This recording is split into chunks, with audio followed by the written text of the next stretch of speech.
जय हिंद, नमस्कार। आप सभी प्रतिभागी छात्राओं का हार्दिक स्वागत एवं अभिनंदन है। आशा नहीं पूर्ण विश्वास है कि आप सब लोग स्वस्थ एवं मस्त होंगे, अपने लक्ष्य के प्रति समर्पित होंगे। मौद्रिक अवधारणाओं की श्रृंखला में हम कल मुद्रा मूल्य और उससे संबंधित अवधारणाएं कुछ डिस्कस किया था। इसी श्रृंखला और सब श्रृंखला को आगे बढ़ाते हुए हम आपके साथ आज अवमूल्यन डिस्कस करने जा रहे हैं।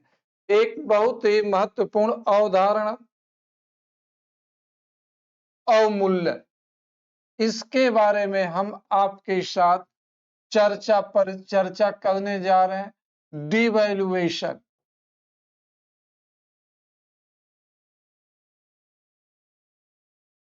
कल जब हम मुद्रा मूल्य की बात कर रहे थे, मुद्रा परचेजिंग की बात कर रहे थे, तो हमने कल आपको बताया था कि अवमूल्यन का मतलब होता है मुद्रा की क्रय शक्ति का मतलब होता है कि मुद्रा की एक इकाई से किसी वस्तु की खरीदी जाने वाली मात्रा अवमूल्यन कहलाती है।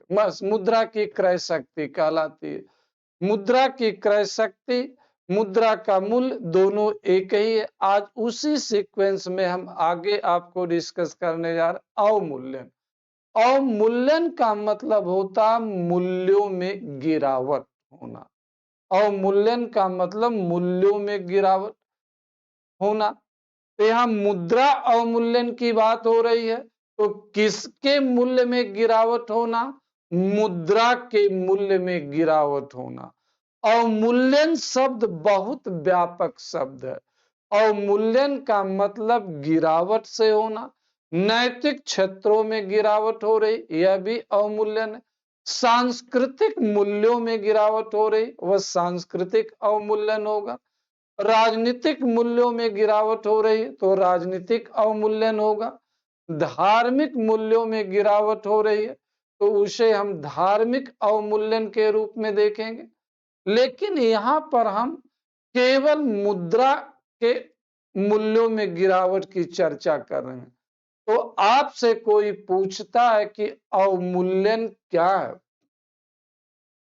तो आपका ना अवमूल्यन वह प्रक्रिया जिसके अंतर्गत किसी देश द्वारा अपनी मुद्रा का मूल्य किसी विदेशी मुद्रा या मुद्राओं की टोकरी के सापेक्ष सुनियोजित तरीके से जानबूझ करके एक रणनीति के माध्यम से कम कर दिया जाता, तो इसे अवमूल्यन कहा जाता।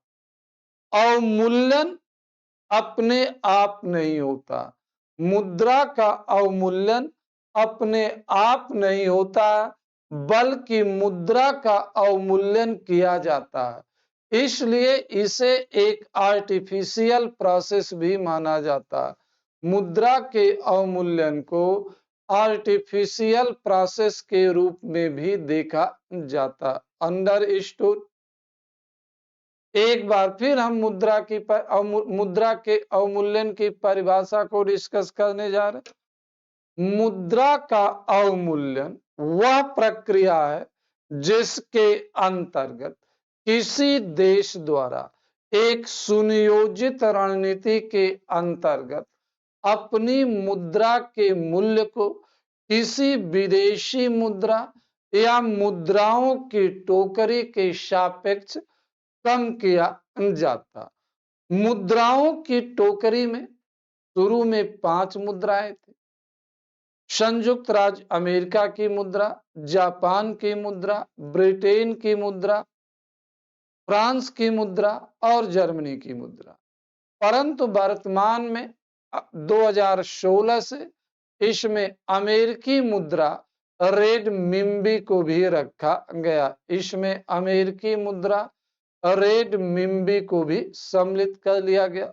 सामान्यतया जब अवमूल्यन होता है तो डॉलर के सापेक्ष में ही किया, लेकिन हम किसी भी मुद्रा के सापेक्ष अपनी मुद्रा के मूल्य को कम कर सकते हैं। तो अवमूल्यन एक आर्टिफिशियल प्रोसेस है। अवमूल्यन के अंतर्गत हम अपनी मुद्रा के मूल्य को कम करते हैं। कम क्यों करते हैं?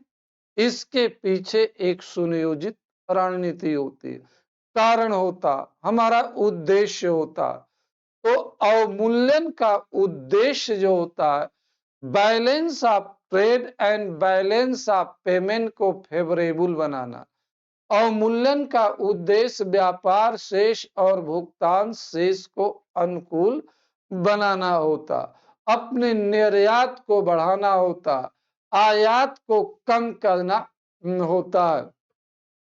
तो अवमूल्यन का उद्देश्य बैलेंस ऑफ पेमेंट और बैलेंस ऑफ ट्रेड को फेवरेबल बनाना होता, बैलेंस ऑफ ट्रेड को अनुकूल बनाना होता। जब अवमूल्यन किया जाता है तो अवमूल्यन से हमारा निर्यात सस्ता होता, और निर्यात सस्ता होने के कारण जो होता महंगा होता, निर्यात सस्ता होने के कारण बढ़ने लगता। अवमूल्यन से हमारी मुद्रा का मूल्य कम हो जाता है, और कम होने के कारण आयात महंगा होता। अवमूल्यन से हमारी मुद्रा का बाह्य मूल्य प्रत्यक्षतः कम होता। अवमूल्यन से हमारी मुद्रा का घरेलू मूल्य डायरेक्टली कम नहीं होता। अवमूल्यन से हमारी मुद्रा का बाह्य मूल्य कम होता है।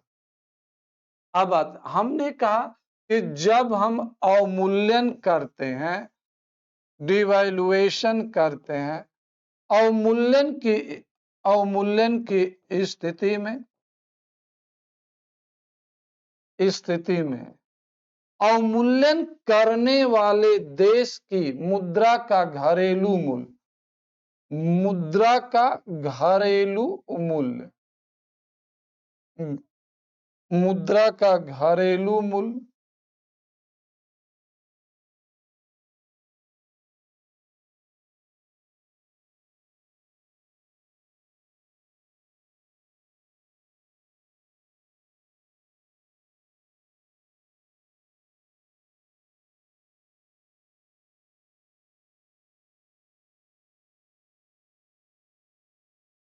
घरेलू मूल्य कम हो जाता है। मुद्रा किसकी? मुद्रा का अवमूल्यन करने वाले देश के। अवमूल्यन करता देश की मुद्रा का घरेलू मूल्य, अवमूल्यन करता देश की मुद्रा का घरेलू मूल्य नहीं कम होता है, बल्कि घरेलू मूल्य नहीं कम होता। एक बार फिर इसको देख लीजिए। अवमूल्यन करता देश की मुद्रा का बाह्य मूल्य कम होता है, घरेलू मूल्य कम नहीं होता, बाह्य मूल्य कम होता। अब देखिए, हमने कहा कि अवमूल्यन की स्थिति में अवमूल्यन करता देश की मुद्रा का बाह्य मूल्य कम। हमने डॉलर के सापेक्ष अपनी मुद्रा का अवमूल्यन किया, तो डॉलर के सापेक्ष हमारी मुद्रा का मूल्य कम हो जाएगा। सपोज दैट पहले $1 इक्वल टू 80 रुपया था, हमने 10% अवमूल्यन कर दिया, तो हमारी मुद्रा का मूल्य 88 रुपया हो जाएगा। 10% हमने किया, तो यह अवमूल्यन की स्थिति आती है। तो अवमूल्यन में क्या होता है कि हमारी मुद्रा का बाह्य मूल्य कम हो जाता है, और कम होने के कारण हमारी मुद्रा सस्ती हो जाती है, और निर्यात सस्ता हो जाता। जब कोई भी वस्तु सस्ती हो जाती है तो उसकी बिक्री अधिक होती है, डिमांड अधिक होती है। अब देखो, हमने कहा कि $1 इक्वल टू पहले 80 रुपया था, हमने अवमूल्यन किया $1 इक्वल टू 88 रुपया। तो अब हमारी मुद्रा 8 रुपया पहले की तुलना में सस्ती हो। अगर पहले कोई व्यक्ति अमेरिकन नागरिक $100 भारत में लेकर आ रहा था, अगर वह $100 लेकर आया तो इंडियन करेंसी में उसे जो है 8,000 रुपये प्राप्त होते। अब अवमूल्यन के बाद अगर वह $100 लेकर आ रहा है तो इंडियन करेंसी में उसे 8800 रुपया प्राप्त होगा इंडियन करेंसी में। तो अमेरिकन नागरिक तो $100 ही लेकर आया, लेकिन अब वह 8800 यहाँ पर प्राप्त कर रहा, तो हमारी मुद्रा का बाह्य मूल्य कम हो जाता है, तो हमारा निर्यात सस्ता हो जाता है। और जब हमारा निर्यात सस्ता होता है तो बढ़ने लगता है। क्लियर हुआ? अब उसी को हम दिखा रहे हैं कि अवमूल्यन की स्थिति में, अवमूल्यन की स्थिति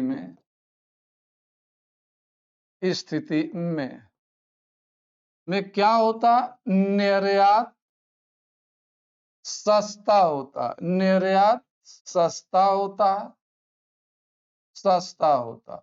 और जब निर्यात सस्ता होता है तो निर्यात बढ़ता है, निर्यात बढ़ता है।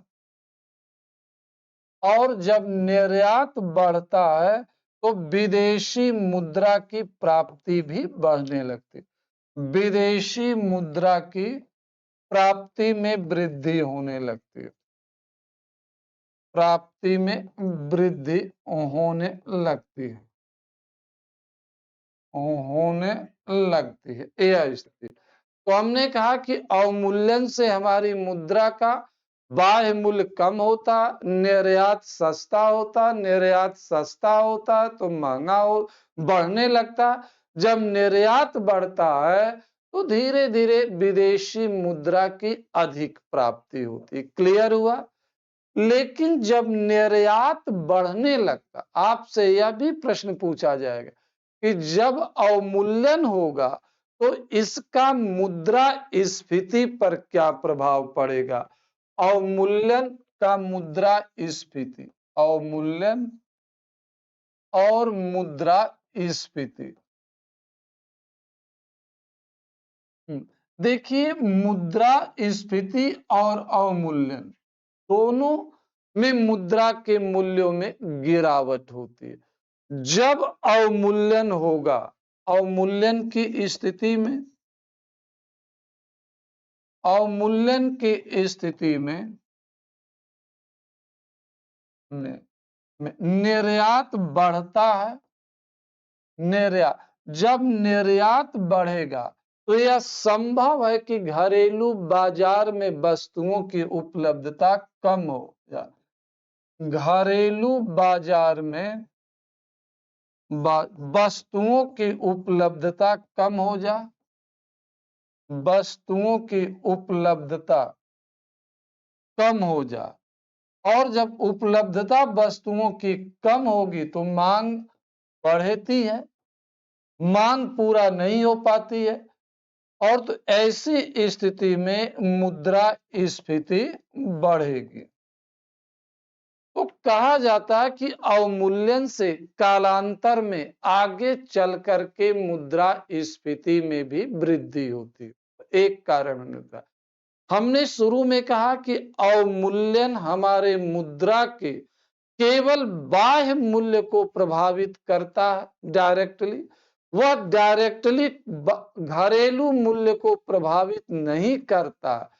परंतु जब धीरे धीरे निर्यात बढ़ने लगता है तो घरेलू बाजार में वस्तुओं की आपूर्ति कम हो जाती है, और घरेलू बाजार में वस्तुओं की आपूर्ति जब कम हो जाती है, घरेलू बाजार में मांग में गिरावट नहीं आती है, आपूर्ति कम होने, मांग के स्थिर रहने पर क्या प्रभाव पड़ता? मांग के स्थिर रहने पर या मांग के बढ़ने पर? मुद्रास्फीति।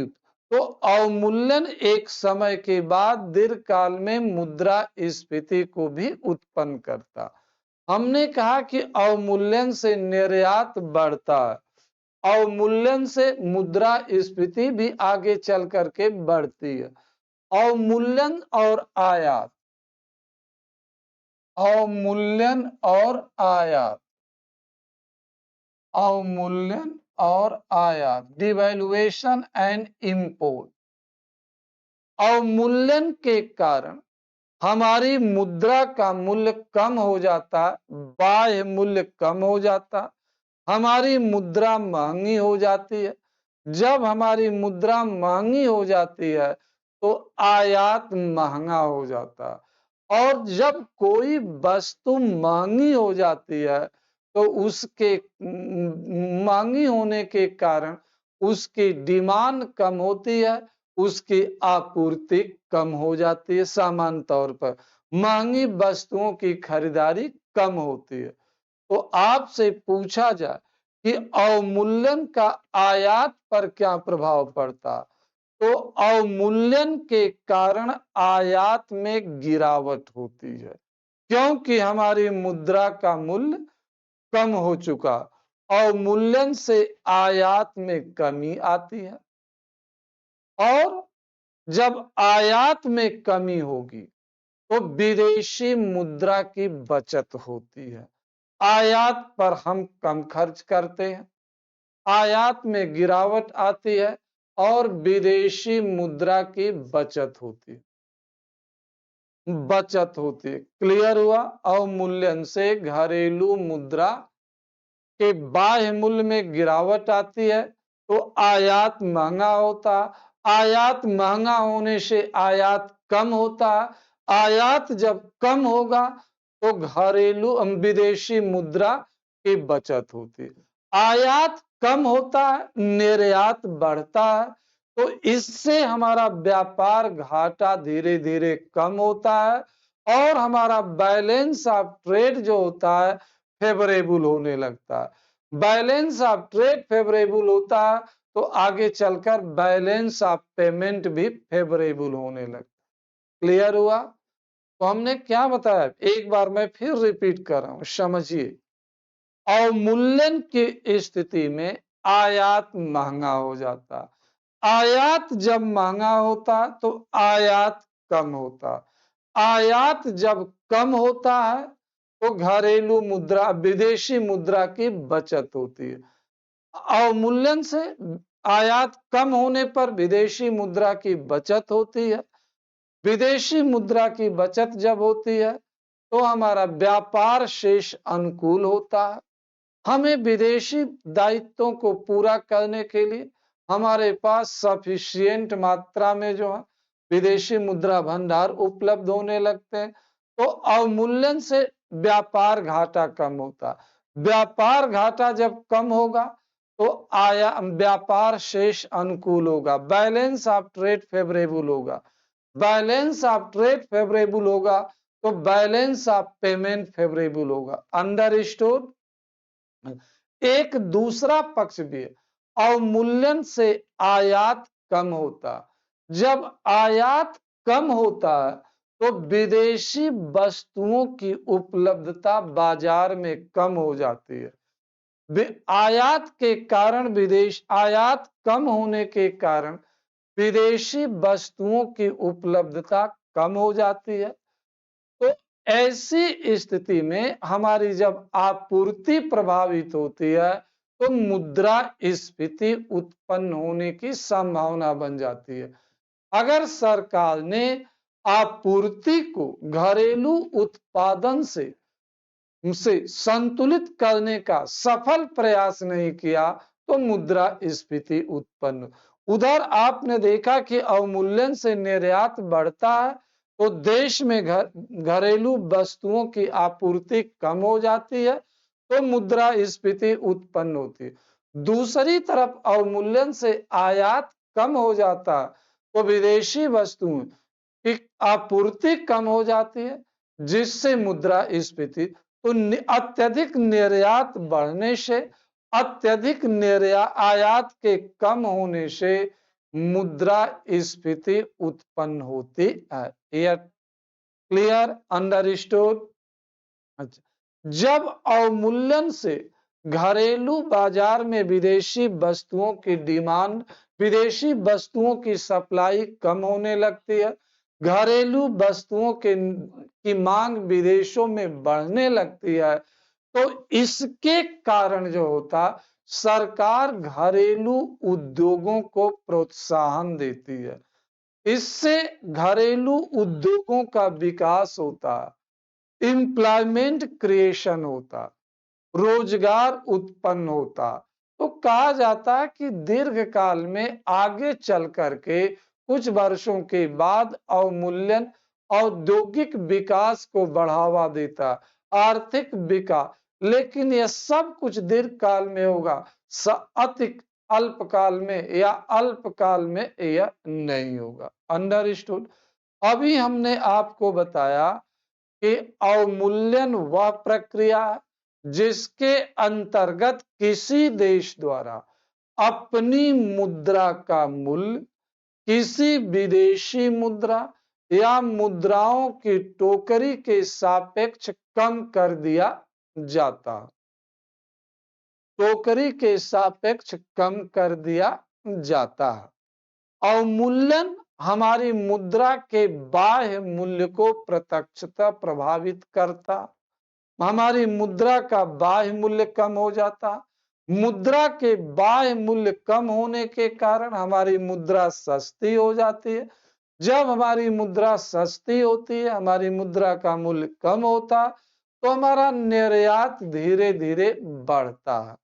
जब हम निर्यात बढ़ता और अवमूल्यन के कारण हमारी मुद्रा का मूल्य कम हो जाता है, तो हमारे लिए विदेशी मुद्राएं महंगी हो जाती हैं, हमारा आयात महंगा हो जाता है। आयात महंगा होने से आयातित वस्तुओं की आपूर्ति कम होने लगती है, आयात में कमी आने लगती। निर्यात बढ़ने और आयात कम होने से हमारा व्यापार घाटा संतुलित होता है, कम होने लगता। जब व्यापार घाटा कम होता है तो हमारा व्यापार शेष अनुकूल होता है, हमारा भुगतान शेष अनुकूल होता है। दूसरी तरफ अवमूल्यन से निर्यात धीरे धीरे बढ़ता, आयात धीरे धीरे कम होता, तो एक तरफ घरेलू वस्तुओं की आपूर्ति कम हो जाती है, दूसरी तरफ विदेशी वस्तुओं की आपूर्ति विदेश में कम हो जाती है। तो इस कारण जो होता है, इस कारण देश में जो है मुद्रास्फीति भी उत्पन्न होने लगती है। तो अवमूल्यन दीर्घकाल में मुद्रास्फीति को भी जन्म देता। क्लियर हुआ? अब हम आगे बढ़ते हैं। अवमूल्यन की सफलता के लिए शर्तें। अवमूल्यन की सफलता के लिए,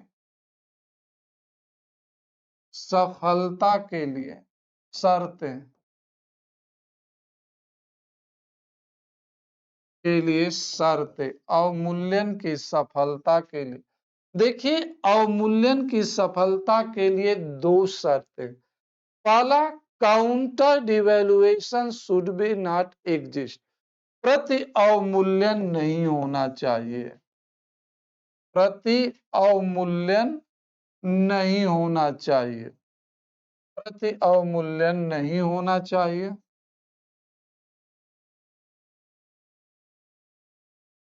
नहीं होना चाहिए। दूसरी कंडीशन हमारी है, पहला प्रति अवमूल्यन नहीं होना चाहिए, दूसरी कंडीशन अवमूल्यन कर्ता देश की वस्तुओं की मांग, अवमूल्यन कर्ता देश की वस्तुओं की मांग, देश की वस्तुओं की मांग अत्यधिक लोचदार होनी चाहिए, अत्यधिक लोचदार होनी चाहिए। अवमूल्यन की सफलता के लिए यह 2 शर्तों का होना आवश्यक है। पहला हमने कहा कि प्रति अवमूल्यन नहीं होना चाहिए, counter devaluation should not be exist. Counter devaluation का मतलब होता है, अगर हमने भारत ने किसी देश की मुद्रा के सापेक्ष अवमूल्यन किया, suppose that India devaluate their currency with respect to American currency and government of America also devaluate their currency with respect to Indian currency. This is called counter devaluation. यदि भारत ने अपनी मुद्रा का अवमूल्यन अमेरिकी मुद्रा के सापेक्ष किया और अमेरिका ने जवाबी कार्रवाई करते हुए हमारी मुद्रा के सापेक्ष अपनी मुद्रा का अवमूल्यन कर दिया, तो यह काउंटर डिवैल्यूएशन। काउंटर डिवैल्यूएशन का मतलब ये होता है कि हमें अवमूल्यन करने वाले देश के प्रभाव को निष्प्रभावी बनाना है। अवमूल्यन करने के कारण संबंधित देश को जो एडवांटेज मिल रहा, एज मिल रहा, उसको हमें कम करना, जीरो कर देना। क्लियर हुआ? तो अवमूल्यन के लिए पहली शर्त है कि प्रति अवमूल्यन नहीं होना। 1949 में इन 1949 भारत ने जब अवमूल्यन किया था तो उसका वह प्रति अवमूल्यन था, काउंटर डिवैल्यूएशन था। 1949 में ब्रिटिश सरकार ने भारतीय मुद्रा के सापेक्ष अपनी मुद्रा का अवमूल्यन किया, तो भारत इससे अपने को सेव करने के लिए, बचाने के लिए जो है प्रति अवमूल्यन किया। तो 1949 में भारत में पहली बार अवमूल्यन हुआ, जिसे काउंटर डिवैल्यूएशन भी कहा जाता। दूसरी कंडीशन है, अवमूल्यन करता देश की वस्तुओं की मांग विदेशों में अत्यधिक लोचदार होनी चाहिए, मोर इलास्टिक होनी चाहिए। लोचदार का मतलब होता अत्यधिक फैलाव। जैसे रबड़ को खींचते हो फैलता, स्टील को खींचते हो फैलता नहीं, आयरन को खींचते हो फैलता नहीं, तो वह इन इलास्टिक है, लेकिन रबड़ इलास्टिक है। तो यहां पर है कहा जाए अवमूल्यन करता देश के वस्तुओं की मांग अत्यधिक लोचदार होनी चाहिए। कीमत यहाँ मांग के अत्यधिक लोचदार होने का मतलब है कि कीमतों में थोड़ा भी परिवर्तन होने पर, कीमतों में थोड़ा भी परिवर्तन होने पर जब मांग बहुत अधिक बढ़ जाती है, मांग में अत्यधिक वृद्धि हो जाती है, तो इसे मोर इलास्टिक कहा जाता। अंडरस्टूड? तो अगर भारत ने अवमूल्यन किया है तो भारतीय वस्तुओं की मांग विदेशों में अत्यधिक होनी चाहिए। जब तक हमारी वस्तुओं की मांग अत्यधिक नहीं होगी, तब तक हमें अवमूल्यन से हमें लाभ नहीं मिलेगा। इन 2 कंडीशन के पूरा होने पर अवमूल्यन सफल होता। हमने कहा कि भारत ने 1949 में काउंटर डिवैल्यूएशन किया, जिससे कि हमारा अवमूल्यन, ब्रिटिश अवमूल्यन को हम निष्प्रभावी बना दे। दूसरी बार हमने जून 1966 में अवमूल्यन किया, यह हमारा अवमूल्यन सफल नहीं हुआ, क्योंकि हमारे पास बेचने के लिए विदेशों में बहुत अधिक वैरायटी नहीं थी, वस्तुएं नहीं थी, कमोडिटी, और जो वस्तुएं थी भी उनकी डिमांड बहुत अधिक नहीं थी, तो इसलिए हमारा अवमूल्यन सफल नहीं हुआ। 1949 में हमारा डिवैल्यूएशन सफल हुआ, लेकिन हमारा डिवैल्यूएशन 1966 दूसरी बार किया तो सफल नहीं हुआ। तीसरी बार भारत द्वारा अवमूल्यन 1991 में किया गया। 1 जुलाई और 3 जुलाई 1991 को डिवैल्यूएशन किया गया और हमारा यह डिवैल्यूएशन सक्सेस रहा, क्योंकि धीरे धीरे सरकार ने अन्य क्षेत्रों में सुधार को बढ़ावा दिया। अन्य क्षेत्रों में सुधार को बढ़ावा देने के कारण हमारे निर्यात में वृद्धि हुई और हमारे निर्यात बढ़ने से हमारा डिवैल्यूएशन सफल हुआ। हम अपने उद्देश्य को, अपने टारगेट को हमने अचीव कर लिया। अंडरस्टूड? आपसे पूछा जा कि भारत में पहली बार अवमूल्यन कब हुआ, तो आपका उत्तर होना चाहिए भारत में पहली बार अवमूल्यन 1966 में, 1949 में हुआ।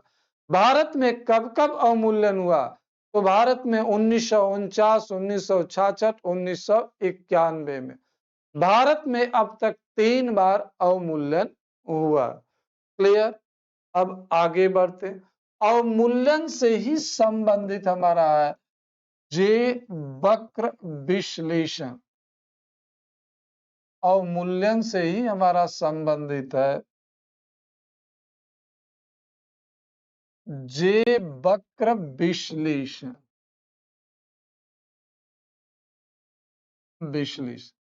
जे वक्र विश्लेषण अवमूल्यन के प्रभाव को अध्ययन करने का एक जियोमेट्रिकल उपकरण है। यह अवमूल्यन के प्रभाव का अध्ययन करने का एक ज्यामिति विधि है।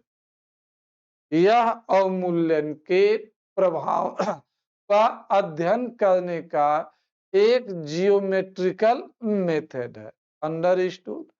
इस वक्र के अनुसार जब शुरू अवमूल्यन होता है, अवमूल्यन के बाद शुरू में निर्यात में कमी आती है, अल्पकाल में कमी आती और बाद में निर्यात में वृद्धि होने। यह हमारा अंग्रेजी का जे शब्द यह बता, शुरू में निर्यात में कमी आती है और बाद में निर्यात में वृद्धि होने लगती है। तो इसी को जे वक्र विश्लेषण कहला। आपसे पूछा जाए कि जे वक्र विश्लेषण क्या होता है, तो आप कहना जे वक्र विश्लेषण जो है अवमूल्यन के प्रभावों को व्यक्त करता है। इस वक्र के अनुसार अवमूल्यन से शुरू में निर्यात में गिरावट आती है, परंतु बाद में निर्यात में वृद्धि होने लगती है। अंडरस्टूड? तो इसे जे वक्र विश्लेषण कहा जाता।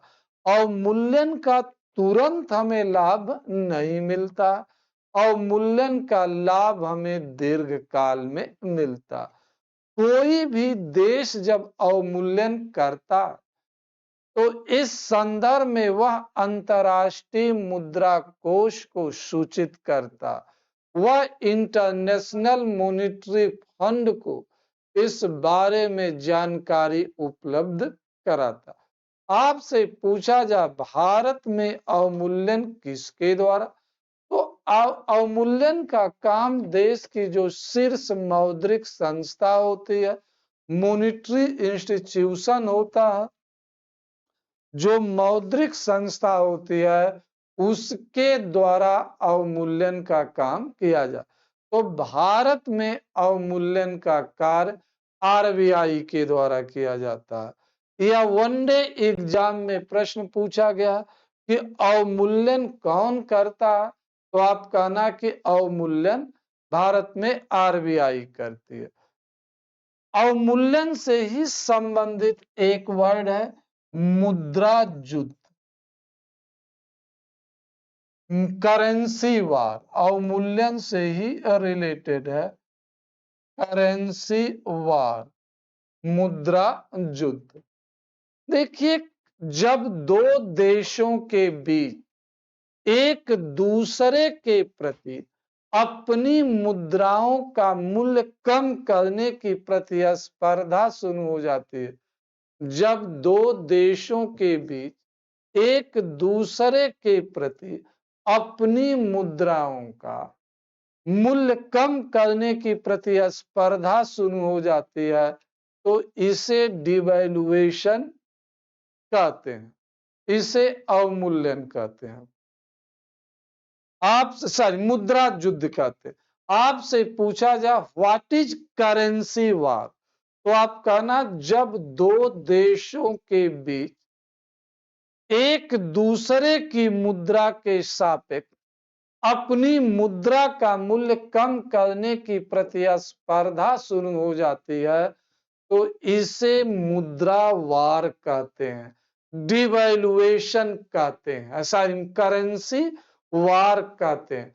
डिवैल्यूएशन करने की प्रतिस्पर्धा जब शुरू हो जाए तो मुद्रा, जैसे कुछ समय पहले संयुक्त राज्य अमेरिका और चाइना के बीच मुद्रा युद्ध दिखाई पड़ता था। मुद्रा युद्ध लीगल नहीं होता, मुद्रा युद्ध इलीगल होता। मुद्रा युद्ध पर्दे के पीछे से ऑर्गेनाइज किया जाता और इसका ऑब्जेक्टिव होता एक दूसरे देश के बाजार में, एक दूसरे देश के बाजार में अपनी वस्तुओं को अधिक से अधिक पहुंचाना, मतलब अपने निर्यात को बढ़ावा देना। आपसे पूछा जाए कि मुद्रा युद्ध क्या है तो आप यही कहना जब दो या दो से अधिक देशों के बीच एक दूसरे के सापेक्ष अपनी मुद्रा का मूल्य कम करने की अघोषित रूप से प्रतिस्पर्धा शुरू हो जाए या अपनी मुद्रा का अवमूल्यन एक दूसरे के विरुद्ध करने की प्रतिस्पर्धा शुरू हो जाए तो इसे करेंसी वार कहा जाता, मुद्रा युद्ध कहा जाता। इसे इंटरनेशनल इकोनॉमिक में इलीगल प्रोसेस माना जाता। इस तरह की घटना स्वस्थ व्यापार को, हेल्दी ट्रेड को निगेटिवली अफेक्टेड करती है। अंडरस्टूड? तो मित्रों अभी मैंने आपके साथ अवमूल्यन के बारे में आपके साथ डिस्कस किया, आपके साथ चर्चा पर चर्चा किया। व्हाट इज डिवैल्यूएशन, अवमूल्यन क्या होता है, अवमूल्यन के का उद्देश्य क्या है, अवमूल्यन का प्रभाव क्या है, अवमूल्यन की सफलता की शर्तें क्या है, जेब वक्र विश्लेषण क्या है, भारत में कितनी बार अवमूल्यन किया गया और करेंसी युद्ध क्या। तो मित्रों प्रारंभिक परीक्षा में अवमूल्यन से अक्सर प्रश्न पूछे गए हैं, इसलिए आपसे मेरी अपेक्षा है कि अवमूल्यन के बारे में जम करके पढ़ लेना, खूब पढ़ लेना, जिससे कि एग्जाम में अवमूल्यन से जो क्वेश्चंस आए उसको आप सॉल्व कर सकें। बहुत बहुत धन्यवाद, शुभकामनाएं। आप सभी लोगों से मेरा आग्रह है कि मेरे इस चैनल को सब्सक्राइब करिए, इसके बारे में दूसरों को भी बताइए। धन्यवाद।